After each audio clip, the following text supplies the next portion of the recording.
تعلیم، culture industry اور شخصی آزادی۔ تعلیم ایک پیچیدہ عمل ہے جو نہ صرف معاشرتی تبدیلیوں سے متاثر ہوتا ہے بلکہ معاشرے پر اپنے اثرات بھی چھوڑتا ہے۔ تاریخ کے مختلف ادوار میں تعلیمی سرگرمیوں، طریقہ تدریس، پیمائش اور جائزے میں خاطر خواہ تبدیلیاں رونما ہوتی رہی ہیں۔ تعلیم کی تاریخ پر نظر ڈالی جائے تو بہت سے معاشرتی، معاشی، سماجی اور سیاسی اثرات نمایاں طور پر دیکھے جا سکتے ہیں۔ ایک تازہ ترین رجحان جس نے تعلیم کو متاثر کیا ہے وہ نیو لبرلزم ہے۔ یہ بنیادی طور پر ایک معاشی تصور ہے جس کے اجزاء میں کھلی منڈی یعنی اوپن مارکیٹ، حکومت کی عدم مداخلت، لامتناہی منافع اور ملازمین کا استحصال شامل ہیں۔ کیونکہ نیو لبرلزم کا اولین مقصد زیادہ سے زیادہ منافع کمانا ہے، اس لیے تمام تر توجہ پروسیس کے بجائے پروڈکٹ پر رہتی ہے۔ نتیجتاً اقدار اور اخلاقیات کو پس پش ڈال دیا جاتا ہے۔ نیو لبرلزم کا براہ راست اثر ٹیکنالوجی کے حوالے سے ترقی یافتہ ممالک کے تعلیمی نظاموں پر ہوا۔ ٹیکنالوجی اور نیو لبرلزم کے نتیجے میں سامنے آنے والی ثقافت کا تعلیم کے ساتھ گہرا تعلق ہے۔ تکنیکی ذرائع نے تعلیم کے خاص برانڈ کو جنم دیا اور تعلیم کا یہ مخصوص برانڈ تکنیکی عقلیت یعنی ٹیکنیکل ریشنالٹی کی وکالت کرتا ہے۔ کاروباری افراد اور صنعت کاروں کا بورڈ آف ڈائریکٹرز کا حصہ بننا بظاہر ایک خوش آئند عمل رہا، لیکن کیا یہ اتنا ہی خوش آئند عمل تھا؟ معروف ماہر تعلیم ہل کے مطابق ان صنعت کاروں کے پاس ایک تعلیمی منصوبہ بھی تھا اور تعلیم سے حاصل ہونے والے کاروباری مقاصد بھی۔ پاکستان میں نیو لبرلزم کے اثرات گزشتہ 10 سالوں میں زیادہ واضح طور پر سامنے آئے ہیں۔ ایک قلیل مدت میں نجی تعلیمی اداروں کی تعداد تیزی سے بڑھی ہے۔ قیام پاکستان کے وقت پاکستان میں نجی تعلیمی اداروں کی تعداد بہت کم تھی اور انہیں سماجی فلاحی اداروں اور افراد کی سرپرستی حاصل تھی۔ ان اداروں کا مقصد تعلیم عام کرنا تھا، نہ کہ مالی فائدہ حاصل کرنا۔ لیکن گزشتہ 10 سالوں میں نجی ادارے کاروباری مقاصد کے لیے بنائے جانے لگے ہیں۔ پاکستان میں چند ایک ایسے تعلیمی ادارے بھی ہیں جن کا معیار بھی اعلیٰ ہے اور وہ مہنگے بھی ہیں، لیکن زیادہ تر نجی ادارے صرف پیسہ کمانے کی دوڑ میں بنائے گئے ہیں۔ تعلیم ایک بڑی صنعت کا درجہ اختیار کر چکی ہے جس کی کثیر پیداوار ان اداروں سے کامیاب ہونے والے طلباء ہیں۔ نیو لبرلزم کے اس تعلیمی ماڈل میں اقدار اور اخلاقیات کی قطعاً اہمیت نہیں۔ کچھ نجی اداروں کا طرۂ امتیاز صرف ان کی ذیلی شاخوں کی تعداد ہے۔ یہ مخصوص صنعتی ماڈل ہے جہاں معیار کا تعین ذیلی کارخانوں، زیادہ پیداوار، کم خرچ اور زیادہ منافع کی بنیاد پر ہوتا ہے۔ اداروں کی زیادہ شاخیں ہونے کی وجہ سے یکسانیت برقرار رکھنے کے لیے ان اداروں کے مرکزی دفاتر میں لیسن پلانز اپنی تمام تر تفصیلات کے ساتھ تیار کیے جاتے ہیں اور تمام ذیلی برانچوں میں جو کہ توں پڑھائے جانے کے لیے بھیج دیے جاتے ہیں۔ مرکزی دفتر کے نمائندے اس بات کو یقینی بناتے ہیں کہ ان لیسن پلانز کو بغیر رد و بدل کے لاگو کیا جائے۔ اس قدر سخت پیروی اساتذہ کی تخلیقی سوچ کے لیے کوئی گنجائش نہیں چھوڑتی۔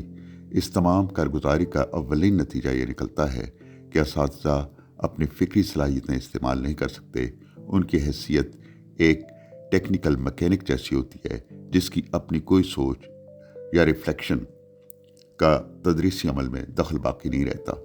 اساتذہ کے اس قدر میکانیکی کردار سے صرف یہی توقع کی جا سکتی ہے کہ وہ اگلی نسل کو ایسا علم ہی منتقل کریں گے جو اس دور کی تکنیکی سوچ کے لیے معاون ثابت ہو۔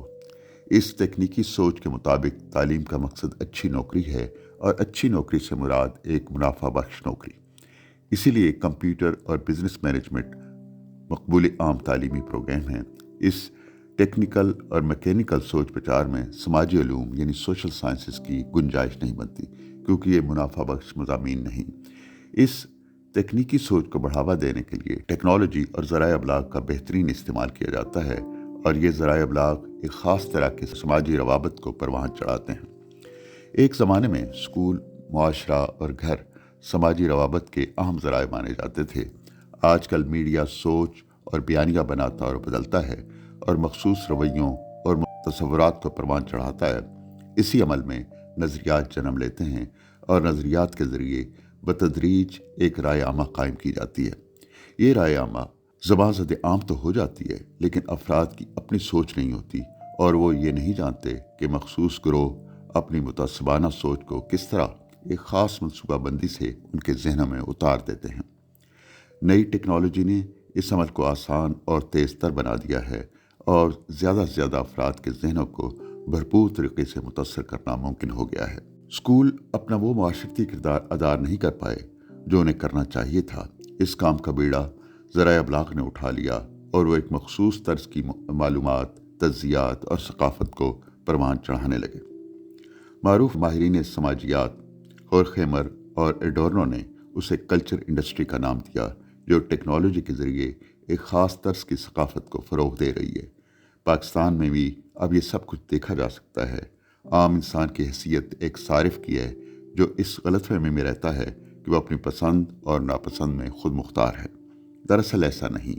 کھلی منڈیوں میں یہی تصور دیا جاتا ہے کہ تمام مصنوعات انسانی ضروریات پوری کرنے کے لیے بنائی اور بیچی جا رہی ہیں، جبکہ حقیقت اس کے برعکس ہے۔ اوڈورنو نے کلچر انڈسٹری کے بارے میں اپنی تحریر میں واضح کیا ہے کہ کلچر انڈسٹری میں صارف کو بادشاہ کے طور پر پیش کیا جاتا ہے، لیکن حقیقت اس کے برعکس ہے۔ وہ صنعت کاری کے عمل میں فاعل نہیں، مفعول کی حیثیت رکھتا ہے۔